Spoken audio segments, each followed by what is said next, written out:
احلت لکم بہیمۃ الانعام، تمہارے لیے حلال کر دیے گئے ہیں بے زبان جانور۔ عربی زبان کے اندر بہیمہ کا جو لفظ ہے یہ استعمال ہوتا ہے بے زبان جانوروں کے لیے، چرنے والے جانوروں کے لیے۔ بہیمۃ الانعام اور انعام چوپائے کے لیے استعمال ہوتا ہے۔ تو پرٹیکولر انعام کے اندر 4 کیٹیگری کے جانور آتے ہیں۔ پہلے نمبر پر اونٹ، دوسرے نمبر پر گائے، تیسرے پر بھیڑ اور چوتھے پر بکری۔ اس کا ذکر آگے چل کر آ بھی جائے گا سورۃ الانعام کے اندر۔ تو یعنی اس کا ترجمہ بنے گا چوپایا، یعنی پرٹیکولر اس ٹاپک کے اوپر ایمفسائز کیا گیا ہے، خصوصاً عقیدہ توحید کے حوالے سے وہ آگے چل کر آئے گا۔ تو اللہ تعالیٰ نے فرمایا ہم نے تمام بے زبان جانور، چرنے والے جانور تمہارے لیے حلال کر دیے، الا ما یتلا علیکم، سوائے ان کے کہ جن کا بیان تم پر تلاوت کیا جائے گا، جو تمہیں بیان کیا جائے گا، ان تمام جانوروں کے علاوہ تمام چوپائے، چرنے والے جانور، سبزی خور جانور تمہارے لیے حلال کر دیے۔ اب یہ جو شیر ہے یا درندہ ہے کوئی، وہ بہیمہ میں نہیں آتا، وہ سبزی خور نہیں ہوتا، وہ چرنے والا جانور نہیں ہوتا۔ آپ شیر کے سامنے کتنی خوبصورت گھاس ڈال دیں وہ اس کی طرف دیکھے گا بھی نہیں، کیونکہ وہ درندہ ہے، اس کی صفت میں درندگی ہے، وہ گوشت خور ہے۔ وہ آگے احادیث میں بھی آ جائے گا۔ اسی طریقے سے جو گوشت خور پرندے ہیں وہ بھی نبی صلی اللہ علیہ وسلم نے اللہ تبارک و تعالیٰ کی وحی کے ذریعے حرام فرمائے ہیں امت پر۔ تو تمہارے لیے تمام بے زبان جانور حلال کر دیے گئے، سوائے ان کے کہ جن کا بیان تم پر کیا جائے گا، یعنی آئندہ مستقبل میں جو باتیں آئیں گی، 11 وہ کیٹیگری کی چیزیں آئیں گی، وہ تمام چیزیں حرام ہیں، اس کے علاوہ تمام کی تمام تمہارے لیے حلال کر دی گئی۔ یہاں پر میں چاہوں شروع میں ہی 3 حدیثیں بیان کر دوں۔ پہلی حدیث صحیح بخاری اور صحیح مسلم کی متفق علیہ حدیث ہے۔ امام کائنات سید الاولین والآخرین شفیع المذنبین رحمت للعالمین سیدنا و مولانا امام اعظم محمد رسول اللہ صلی اللہ علیہ وآلہ وسلم نے ارشاد فرمایا، غزوہ خیبر کے موقع پر آپ صلی اللہ علیہ وسلم نے پالتو گدوں کے گوشت کو قیامت تک کے لیے حرام فرما دیا۔ بلکہ حدیث کے الفاظ ہیں کہ ہنڈیا پک کر تیار ہو چکی تھی اور نبی صلی اللہ علیہ وسلم کے قاصد نے آ کر خبر دی کہ آپ صلی اللہ علیہ وسلم نے پالتو گدوں کے جو گوشت ہے اس کو حرام کر دیا ہے، اللہ تبارک و تعالیٰ کی وحی کے ذریعے ظاہر ہے۔ تو ہنڈیا پکی ہوئی بھی صحابہ کرام علیہم رضوان نے انڈیل دی اور اس کو بھی استعمال نہیں کیا کہ چلو ایسے کھا لئیے نا، یہ کام نہیں کیا، اسی وقت سے شریعت کو اپنے اوپر نافذ کیا۔ یہی حدیث جب جامعہ ترمذی میں آتی ہے تو اس میں مزید الفاظ بھی موجود ہیں کہ غزوہ خیبر کے موقع پر آپ صلی اللہ علیہ وسلم نے پالتو گدوں کے گوشت کو حرام کر دیا۔ پہلے وہ جو بخاری مسلم میں حدیث تھی اس کا دوسرا جز مجھے بھول گیا ساتھ بیان کرنا۔ دوسرا جز یہ ہے کہ گھوڑوں کو کھانے کی اجازت آپ صلی اللہ علیہ وسلم نے دے دی، اس کو حرام نہیں فرمایا۔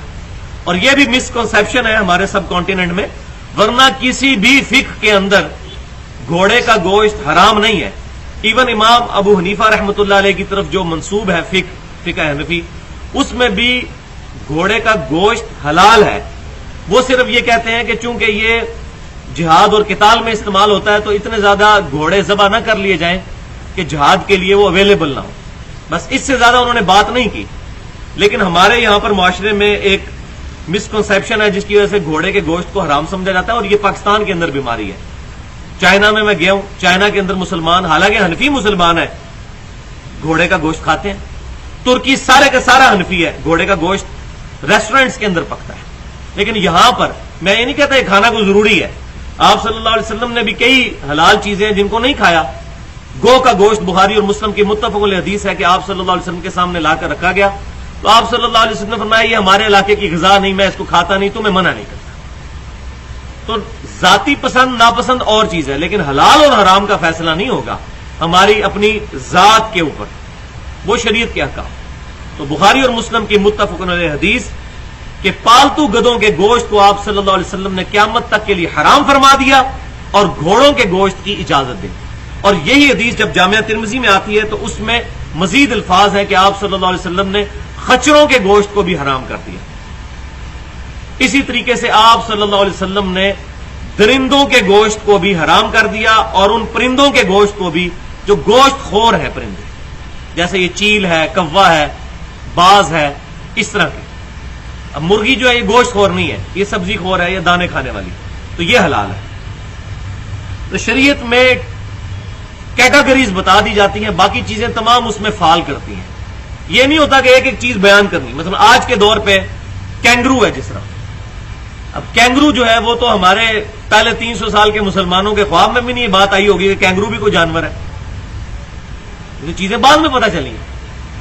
تو اب جو لوگ کہتے ہیں جی امام حنیفہ رحمۃ اللہ علیہ یا امام مالک، امام شافعی، ان بزرگوں کی طرف یہ منسوب کرتے ہیں کہ انہوں نے بتانا ہے کہ حلال کیا ہے اور حرام کیا ہے. بھائی نبی صلی اللہ علیہ وسلم اپنا دین مکمل کر کے گئے ہیں اور حلال اور حرام چیزوں کو واضح بتا کر گئے. آپ نے کیٹیگری بتا دی، اور یہ قرآن پاک کی آیت بھی ہم نے پڑھ لی کہ احلت لکم بہیمہ، تمہارے لیے بے زبان چرنے والے جانور سارے کے سارے حلال کر دیے گئے، سوائے جن کا بیان تم پر پڑا جائے گا وہ حرام ہے. تو کینگرو بھی سبزی خور چرنے والا جانور ہے، وہ حلال ہوگا. اب میں نے یہ مسئلہ بتایا تو آپ میرے مقلد ہو جائیں گے؟ ایسا نہیں. اجتہاد قیامت تک کے لیے جاری رہے گا. ہاں قرآن اور سنت فکس ہے، اور اجماع اور اجتہاد یہ قیامت تک کے لیے جاری رہے گا. اسی طریقے سے بھینس کے بارے میں اکثر سوال ہو رہا ہوتا ہے جی بتائیں قرآن حدیث میں بھینس کہاں لکھی ہوئی ہے حلال. تو ہم کہتے ہیں کہ بھئی آگے آیت بھی آ جائے گی کہ اللہ تعالیٰ نے فرمایا کہ حلال چیزیں تمہیں، تمام پاکیزہ چیزیں تمہارے لیے حلال کر دی گئی ہیں. تو یہ ایک جنرل کیٹیگری کے ساتھ چیزیں بتا دی گئی. تو یہ بتائیں قرآن حدیث میں بھینس حرام کہاں لکھی ہوئی ہے؟ اگر حرام نہیں لکھی ہوئی تو فی نفسی وہ چیز پاک ہے، حلال ہے، کیونکہ اللہ تبارک و تعالیٰ نے حرام چیزوں کی کیٹیگری بتا دی ہے. نہ تو بھینس درندہ ہے اور نہ وہ پرندہ ہے گوشت خور کے اس کو حرام کیا جائے، وہ بہیمہ کے اندر آتا ہے، بے زبان چرنے والا جانور. تو یہ تمام جانور تمہارے لیے حلال ہوئے، الا ما یتلا علیکم، سوائے ان کے کہ جن کا بیان تمہیں پڑھ کر سنایا جائے گا. وہ تھوڑی دیر بعد آ جائے گا. غیر محل الصید، محل الصید وانتم حرم، حرم، نہ حلال سمجھو شکار کو جبکہ تم نے احرام باندھ رکھا ہو. یعنی احرام کی حالت میں شکار کرنا حلال جانوروں کا بھی، وہ بھی حرام ہو جائے گا، وہ وقتی طور پر. ویسے تو جانور حلال ہوں گے، مثال کے طور پر گائے ہوگی یا بکری ہوگی، یہ ویسے تو حلال جانور، لیکن ان کا شکار کرنا، اور شکار میں تو خیر یہ اس کیٹیگری میں نہیں آئیں گی. شکار والے جانور جو ہے وہ جیسا کہ ہرن ہے، اب یہ بھی چرنے والا ایک بے زبان جانور ہے، یہ حلال ہے. اس طرح کی چیزیں جنگلوں میں سفر کے دوران جب آئیں تو ان کا شکار تمہارے لیے حرام کر دیا گیا ہے اگر تم نے احرام باندھا ہوا ہے. تو احرام بھی اسی لیے اس کو کہا جاتا ہے کہ کئی حلال چیزیں بھی وقتی طور پر حرام کر دی جاتی ہیں، جیسے مردوں کا عورت کے ساتھ تعلق، عورتوں کا مردوں کے ساتھ تعلق. ویسے تو وہ حلال ہے اگر میاں بیوی ہے، لیکن احرام کی حالت میں وہ حرام کر دیا جاتا ہے. ان اللہ یحکم ما یرید، بے شک اللہ تعالیٰ جو چاہتا ہے حکم فرماتا ہے.